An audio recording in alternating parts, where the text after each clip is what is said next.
Well, we're still tracking Hurricane Irma, and as of right now, it is past Puerto Rico. At least the eye has. They're still feeling the effects in that area. Now the heavier stuff starting to make its way into the Dominican Republic, and rather shortly should be in the Bahamas as well. So winds still at 180 miles per hour, which does keep it at a Category 5, at least for today. It is going to be expected to die down, though, before it reaches the United States. Now, it's uncertain if it's going to make landfall in South Florida, but either way, the entire southern portion of the state is going to be affected by the storm, simply because of the fact not only is it a Category 4 storm, but it's pretty wide, about 350 miles on average right now. So it seems like even places like Naples, all the way over into Deerfield, maybe even up into West Palm, could be affected by Category 4 conditions before it starts to die on down. Now, you are going to see it eventually losing some strength as it heads towards the north, and maybe even making landfall as a Category 2 before quickly dying down into a Category 1 hurricane. Now, yesterday we were talking about potential for it to make it over into the Gulf.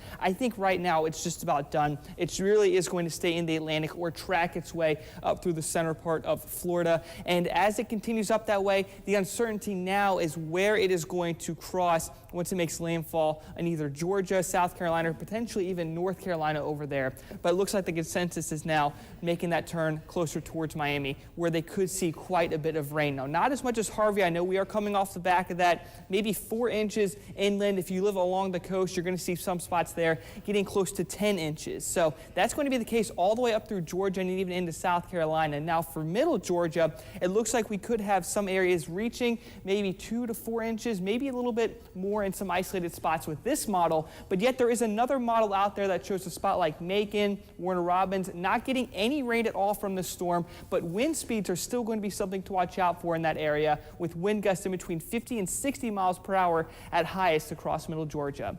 Now here's going to be a last look at your fish and game forecast brought to you by Harrison's Body Shop. Best time for later today is going to be around 3:40 p.m.